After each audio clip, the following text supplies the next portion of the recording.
Good evening बच्चों, my self Kapil Joshi and I am deputy head of maths department in residence.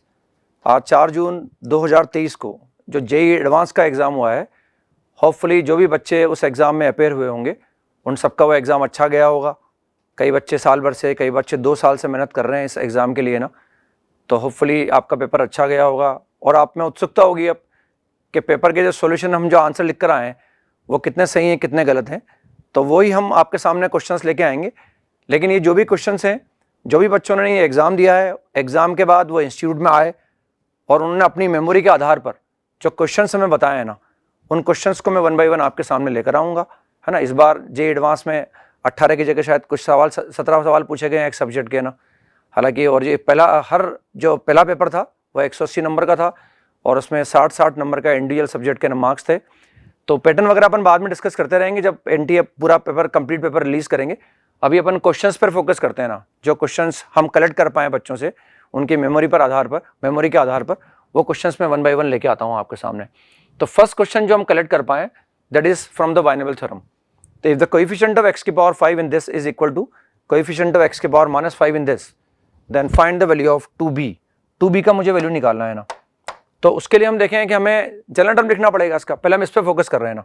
तो since tr + 1 is equal to ncr x is ax square whole power n minus r into a raised to power r 70/27b into x whole power r। अब मुझे यहां से x की power 5 का coefficient निकालना है, तो मैं यहां से x की पावर को कलेक्ट कर लेता हूं ना। तो for the coefficient of x to the power 5, x की पावर जो मुझे यहां से मिल सकती है 8 - 2r और this is -r। This is the power of x in this general term, and for the coefficient of x की power 5 we have to equate this, we have to equate it equal to 5। तो we get r is equal to 1, यानी अगर r को मैं 1 रख देता हूं, therefore coefficient of x की power 5 is, therefore coefficient of x to the power 5, coefficient of x to the power 5 is equal to, this is 4c1 is 4, r को मैं 1 रख रहा हूं तो we get a cube 70 raised to power 1 upon 27 into b। This is the coefficient of x की power 5 in this expansion। अब यहां से अगर मैं x की पावर -5 का कोएफिशिएंट निकालना चाहूंगा तो अगेन मुझे यहां जनरल टर्म लिखना होगा ना। इसका एक्सपेंशन का पहले जनरल टर्म लिख देता हूं मैं ना। तो since tr + 1 is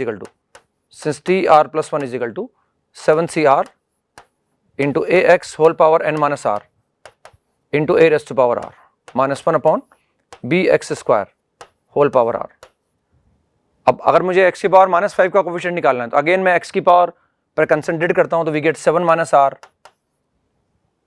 n - 2r is equal to -5, and therefore we get r is equal to 3r is equal to 12, r is equal to 4, and therefore the coefficient of x की power -5 is, therefore the coefficient of x to the power -5 is equal to, r को मुझे 4 रखना है तो we get 7c4, this is 7c4, r को मैं 4 रखूंगा तो we get a cube,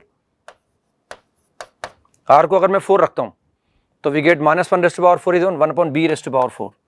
this is the coefficient of x की power -5 in that expansion। But अब मुझे इनको इक्वेट करना है and we have to find the value of 2b। तो जब मैं इनको इक्वेट करूंगा तो यहीं इक्वेट कर देता हूं मैं ना। 7c4 अगर मैं निकालना चाहूं तो 7c4 is same as 7c3, that is 35 into a cube upon, this is b to the power 4। a cube से मैं a cube को कैंसिल कर दूंगा और b से मैं b को कैंसिल कर दूंगा तो we get b cube is equal to, this b cube is equal to 35 है तो इसको मैं 2 क्रिएट कर लेता हूं यहां पर, and what we get, this is b cube is equal to, therefore b cube will be equal to 27/8, that is 27/8, and therefore the value of b is equal to 3/2, and therefore the value of 2b is equal to 3। the correct answer will be 3, the 3 will be the correct answer of this question। Next question पर आते हैं बच्चों ना। ये multiple choice question में था, 1 और more than 1 correct में, जैसा कि बच्चों ने बताया है ना। If t1 and t2 are common tangents to this parabola y square equal to 12x and ellipse, and t1 meets p at a1 and ellipse at a2, and t2 meets p यानी parabola at a4 and ellipse at a3, then which of the following is are correct, पता लगाना है कौन सा correct है ना। तो एक तो एरिया ऑफ क्वाड्रिलेटरल निकालना है और एक हमें जो tangent common tangent T1 T2 है उनका पॉइंट ऑफ इंटरसेक्शन निकालना है। पैराबोला है हमारे पास y square is equal to 12x, तो ये पैराबोला है हमारे पास y square equal to 12x, y square बराबर 12x, और एक एलिप्स है हमारे पास x square upon 6 plus y square upon 3, y square upon 3 is equal to 1, y square upon 3 is equal to 1। Common tangent है, वैसे ये कॉमन सवाल है जो जेई में अक्सर पहले भी आया हुआ है सवाल, इज इक्वल टू 1। तो कॉमन टेंजेंट निकालने का कंसेप्ट जानते हैं। पैराबोला का अगर मैं कोई टेंजेंट लिखना चाहूँ तो y is equal to mx plus a by m। अब हम चाहते हैं ये इसका टेंजेंट बन जाए, तो कंडीशन ऑफ टेंजेंसी अप्लाई कर दो, तो we get c square is equal to a square m square, y is equal to mx plus a by m and a is 3 in this parabola. तो c square is equal to a square m square plus b square का concept लगा देंगे अपने ellipse के लिए ना, तो c square is 9 by m square, a square is 6, m square is m square and b square is 3। बस यहाँ से अगर मैं कैलकुलेट करूँगा तो we get the value of m is equal to plus minus 1। यहाँ से और भी आएगी लेकिन फिजिबिलिटी नहीं आएगी। अगर मैं 3 से कैंसिल कर दूँ तो 3 is equal to 2m to the power 4 and plus m square, ये ऐसा आ जाएगा ना, and this is 2m to the power 4 plus m square minus 3 is equal to 0। तो from this we get m is equal to plus minus 1। दो ही common tangent आएंगी parabola और एलिप्स की है ना। तो जो कॉमन टेंजेंट आ गई हमारे पास वो आ गई y is equal to x plus 3 and other one is y is equal to minus x minus 3। इनमें से किसी एक को T1 बोल सकते हैं और किसी एक को T2 बोल सकते हैं ना। तो एक तो हमें इनका पॉइंट ऑफ इंटरसेक्शन निकालना था, तो वो निकाल ही सकते हैं ना, पॉइंट ऑफ इंटरसेक्शन निकाल लिया हमने, and their point of intersection will be clearly minus 3,0। तो एक तो ये करेक्ट हो गया हमारा पॉइंट ऑफ इंटरसेक्शन। अब वो दिया हुआ है कि कॉमन टेंजेंट जो है वो हमें पैराबोला को टच कर रही है, तो वो हमें निकालना है ना। तो डायग्राम को जिस तरह का बना सकते हैं अपन, और वो एक ट्रेपेजियम बनेगा मेरे हिसाब से, और उसका एरिया निकाल पाएंगे हम। डायग्राम बनाने की कोशिश करता हूँ मैं ना। ये एलिप्स है हमारे पास, ये इस तरह से कुछ पैराबोला है, और वो टेंजेंट है हमारे पास y is equal to x plus 3 and y is equal to minus x minus 3, y is equal to x plus 3 and y is equal to minus x minus 3। तो एक ऐसा आ जाएगा और एक कहीं ऐसा आएगा। डायग्राम कुछ ऐसा बन जाएगा ना। तो उसमें दिया हुआ है कि भाई हमें दिस पॉइंट इज माइनस 3,0, और बेसिकली बस ये हमें जो भी है A1 A2 इनको नाम दे रखा है, इस क्वाड्रेटर का मुझे एरिया निकालना है ना। तो इस पॉइंट को निकाल सकते हैं ना। जैसे मैं y equal to x plus 3 की बात करूं तो it will touch the parabola at a by m square comma 2a by m. हम जानते हैं ये जो पॉइंट ऑफ कॉन्टेक्ट है हमारे पास a upon m square comma 2a by m. तो m इज इक्वल टू 1 है इसके लिए ना, और a इज इक्वल टू 3 है, तो this will come out to be 3,6। तो अगर ये 3,6 होगा तो वो आ जाएगा हमारे पास 3,-6। और एक पॉइंट ऑफ कॉन्टेक्ट मुझे ये निकालना है ना, तो इसके लिए निकाल सकता हूँ। अगर मैं इसके लिए देखता हूँ कि टच कर रहा है एलिप्स को, तो हमने एज्यूम कर लिया कि x1 y1 इसका पॉइंट ऑफ कॉन्टेक्ट है, तो x1 upon 6 y1 upon 3 is equal to 1। और अगर मैं निकालना चाहूँगा तो जो पॉइंट ऑफ कॉन्टेक्ट आएगा उसको कंपेयर कर लिया मैंने, x1 by 6 upon 1 is equal to y1 by 3 upon minus 1 is equal to 1 by minus 3। तो ऐसा आ जाएगा ना। तो ये जो पॉइंट ऑफ कॉन्टेक्ट आएगा ये आएगा -2,1 आ जाएगा। This will B -2,1। और अगर ये -2,1 है तो ये -2,-1 आ जाएगा ना। सही लिखा है आई थिंक। ये टेंजेंट लिख दिया मैंने एलिप्स के लिए। हमने एज्यूम कर लिया कि this line is touching the ellipse at x1, y1। x1, y1 पर मैंने टेंजेंट लिखा। इस टेंजेंट को लाइन को कंपेयर कर लिया बेसिकली मैंने, x minus y and is equal to -3, x minus y is equal to -3। तो x1 by 6 by 1, y1 by 3 upon -1, 1 by -3। तो x1 will be -2 and y1 will be equal to +1। अब बस इसका मुझे area निकालना है। तो ये जो क्वाड्रिलेटर बन रहा है हमारे पास, इस क्वाड्रिलेटर का एरिया पूछा गया है हमसे ना, और ये एरिया निकाल सकते हैं इसका। ट्रेपेजियम बन गया है and the required area is equal to, the required area will be equal to half sum of the parallel sides, and this is length of this is 2 and the length of this is 12 and distance between them, and the distance between them is 5 unit. So therefore the area will be equal to 7 into 5, 35 square unit will be the area. तो एक question शायद ये आया था, बच्चों ने बताया था ना, तो ये भी इजी की कैटेगरी में है ना। एरिया आ गया हमारे पास और जो पॉइंट ऑफ इंटरसेक्शन था दैट इज -3,0, ये पॉइंट ऑफ इंटरसेक्शन आ जाएगा। नेक्स्ट क्वेश्चन पर आते हैं बच्चों में ना, नेक्स्ट क्वेश्चन पर आते हैं बच्चों। क्वेश्चन नंबर 3 है, अगेन ये इनवर्स ट्रिग्नोमेट्री से रिलेटेड है, नंबर ऑफ सॉल्यूशन पूछे गए हैं ना। इस तरह का सेम सवाल अपनी शीट में है ना, बस यहाँ √10 इनवर्स ऑफ 10x लिखा हुआ है और वहाँ एक इंटरवल दिया हुआ था, यहाँ भी इंटरवल दिया हुआ है और नंबर ऑफ सॉल्यूशन निकालने हैं अपने को ना। सेम सवाल अपनी शीट का है, वो अपनी जो भी हमने किया था कोऑर्डिनेट ज्योमेट्री का वो भी शीट में है, पहले जेई में भी आया हुआ है सवाल है ना। तो number of solutions of the equation is, तो हम जानते हैं इसको अगर मैं कैलकुलेट करता हूँ तो 1 + cos 2x का जो स्क्वायर रूट है that can be written as √2 modulus of cos x and that is already √2 tan inverse of 10x।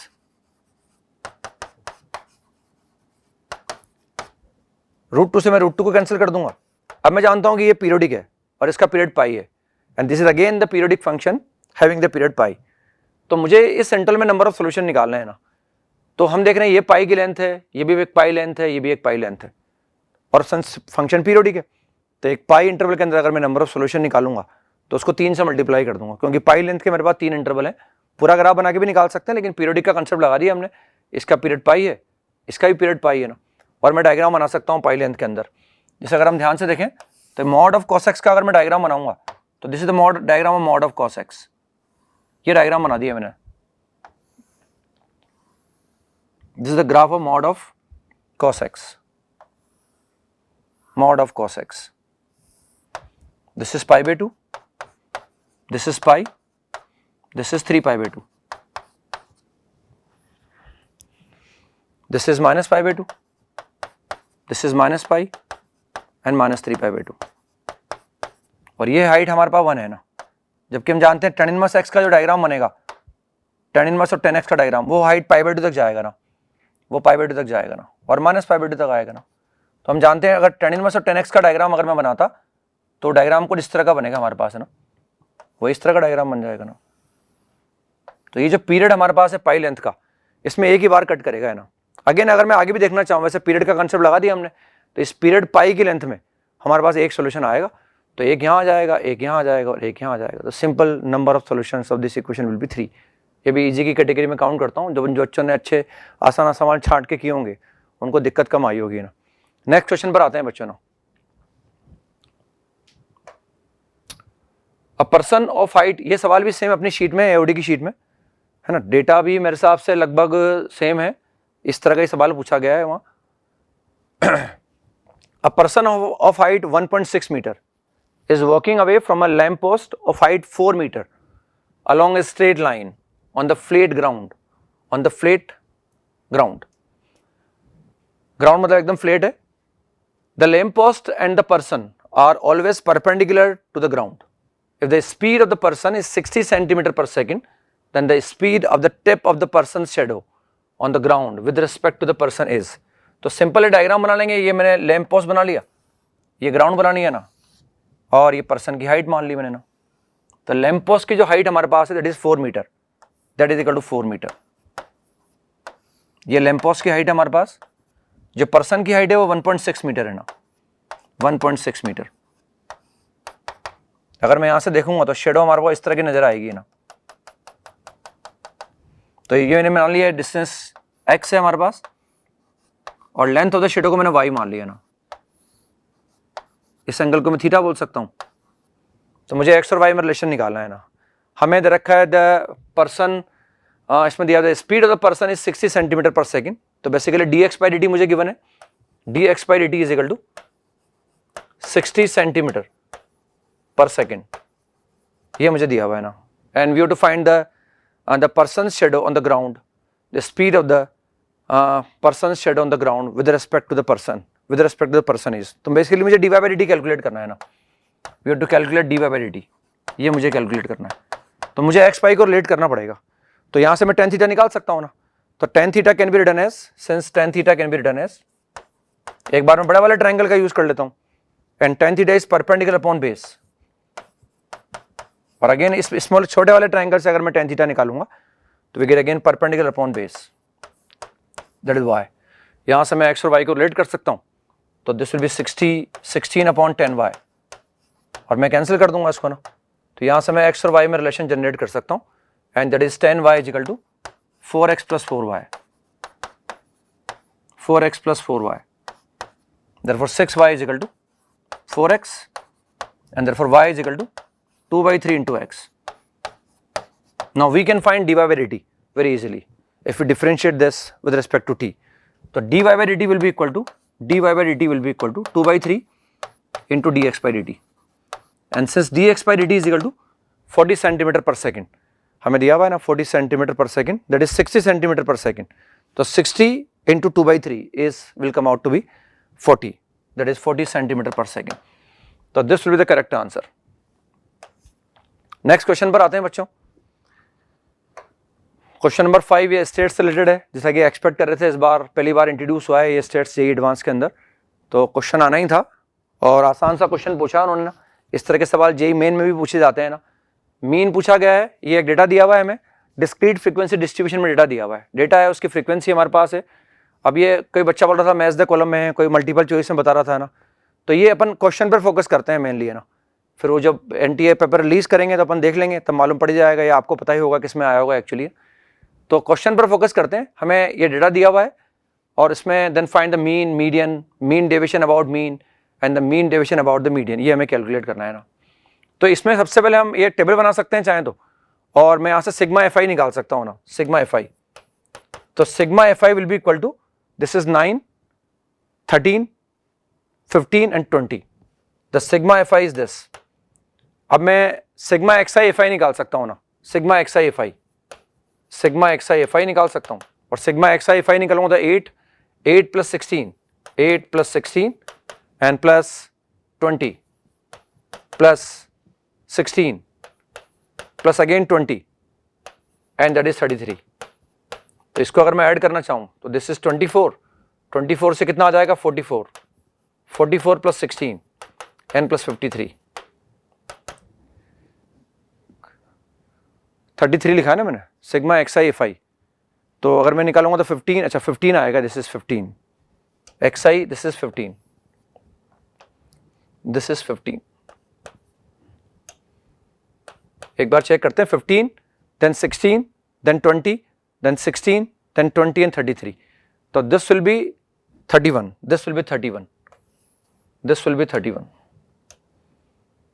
31 आ जाएगा. 31 से आए 37, 47 आ जाएगा एंड 53. तो 120 आ गया बच्चों ना. तो मीन तो फटाफट निकालिए हमने. Therefore mean is equal to sigma x I F I, sigma x I F i upon sigma F i, and that will come out to be 120 upon, and that is sigma fi is 20. Therefore mean of this data is 6. Mean तो निकल गया बच्चों ना. अब median निकालना, median भी निकालने के लिए कहा गया है, तो मीन तो 6 आ जाएगा ना. मीडियन निकालने के लिए अगर हम ध्यान से देखें तो हमें क्यूमुलेटिव फ्रीक्वेंसी का यूज करना पड़ेगा ना. तो क्यूमुलेटिव फ्रीक्वेंसी अगर मैं निकालूंगा तो यहीं मैं एक कॉलम बना देता हूँ ना क्यूमुलेटिव फ्रीक्वेंसी का ना. यहीं मैंने एक कॉलम बना दिया क्यूमुलेटिव फ्रीक्वेंसी का, ताकि मैं कैलकुलेट कर पाऊंगा ना क्यूमुलेटिव फ्रीक्वेंसी. तो दिस इज 5, 9, 13, 15, 17 एंड 20. अब हमारे पास डेटा जो है वो 20 है, तो मीडियन का मतलब मिडिल मोस्ट निकालना है. मिडिल मोस्ट लेकिन 2 आएंगे, क्योंकि नंबर ऑफ जो डेटा है हमारे पास है वो 20 है, इवन है ना. तो हमारे पास जो है 2 मिडिल मोस्ट जो होंगे वो होंगे हमारे पास 10th और 11th नंबर का. तो 10th observation plus 11th observation upon 2, ये हमारे पास मीडियन आ जाएगा ना. तो 10th ऑब्जर्वेशन, एक तो मुझे चाहिए 10th observation, 10th observation plus 11th observation upon 2. This will give the median of this data. अब 10th नंबर का अगर मैं ऑब्जर्वेशन देखूं ना, 9 तक तो यहाँ आ गया, 10th और 11th दोनों यहाँ आएंगे ना. तो 10th नंबर का और 11th नंबर का डेटा दोनों 5 है हमारे पास है. तो 5 plus 5 upon 2, therefore the median of this data will be equal to 5. बता मीन डेविएशन मुझे निकालना आता ही है ना. मीन मैंने निकाल लिया, मीडियन मैंने निकाल लिया. अब चाहे तो कॉलम बना सकते हैं अपन है ना, और कॉलम बना के देखा जा सकता है. फिर मैं फॉर्मूला बता देता हूँ आपको ना. तो since mean deviation about median, इसका फॉर्मूला होता है sigma F I into x I minus median upon total number of observations. तो निकाल सकते हैं मेरे हिसाब से ना. ये एक्स आई हमारे पास है, मैं मीडियन निकाल चुका, मीडियन हमारे पास 5 आ गया. तो पहले मैं एक्स आई माइनस एम का मॉडुलस निकाल लूंगा, उनको फ्रीक्वेंसी से मल्टीप्लाई कर दूंगा ना. और मल्टीप्लाई करके मैं कैलकुलेट कर लूँगा। तो ये हमें पता है 20 है ना, और इसको अगर मैं कैलकुलेट करने की कोशिश करूँगा तो मैं यहाँ से देख सकता हूँ ना, जैसे FI तो मेरे पास है ही सही, XI माइनस M का मैं कॉलम बना सकता हूँ ना। ये XI माइनस M का अगर मैं कॉलम बनाऊंगा, XI माइनस M बनाऊंगा अगर, तो XI माइनस M कितना मिलेगा मुझे, यहाँ से 2 मिल जाएगा ना, यानी मॉड XI माइनस M का मॉड मिल जाएगा मुझे 2। ये 2 आ जाएगा क्योंकि वो 5 है, ये 1 आ जाएगा, और ये आ जाएगा 0, फिर ये 3 आएगा क्योंकि 5 था, फिर ये 5 आ गया, और ये कितना आ जाएगा, 6 आ जाएगा ना। तो दिस विल बी, अब मुझे फ्रीक्वेंसी से मल्टीप्लाई और करना पड़ेगा अभी ना। ये XI माइनस M मॉड का कॉलम बना दिया बच्चों मैंने ना, ये XI माइनस M हमारे पास 5 था, तो 5 से डिफरेंस लिया मैंने, 2 आ गया, फिर ये 1 आया, फिर 0, फिर 3, फिर 5 और फिर 6 आ गया ना। इसको मुझे मल्टीप्लाई करना है फ्रीक्वेंसी से, तो फ्रीक्वेंसी से मल्टीप्लाई करूंगा 10 आएगा, 10 प्लस अगेन 4 आ जाएगा, इसके बाद मैं देखता हूं 0 आएगा, फिर 6 आएगा, and then we get 10 and then we get 18, तो दिस इज 20, 20 के बाद 30 एंड 30 के बाद 48 आ जाएगा, this is 48 upon 20 and that will be equal to 2.4। This is the mean deviation about the median, and similarly if we calculate mean deviation about the mean then we get 2.7, है ना बच्चों, निकाल लेंगे मेरे हिसाब से ना, उसको निकाला जा सकता है। मीन डेविएशन अबाउट मीन का अगर मैं लगाऊंगा तो मीन डेविएशन अबाउट मीन भी निकाल सकते हैं अपने ना। मीन डेविएशन अबाउट मीन का जो फॉर्मूला होगा हमारे पास ये हो जाएगा ना, mean deviation about the mean will be equal to sigma FI into modulus of XI minus X bar upon number of observations. Number of observation हमारे पास 20 है ना, और अगर मैं वो कैलकुलेट करूंगा तो that will come out to be, मेरे हिसाब से शायद वो 54 आ जाता है बच्चों शायद, है ना, एंड दैट विल बी 2.7, वो 2.7 आ जाएगा ना। तो उसको कैलकुलेट कर सकते हैं अपन, वो 2.4 आ गया और वो 2.7 आ जाएगा। Mean deviation about mean is this and mean deviation about median is this. Calculation है वो आता ही है हमें कैलकुलेट करना, तो इससे इसको निकाल सकते हैं ना।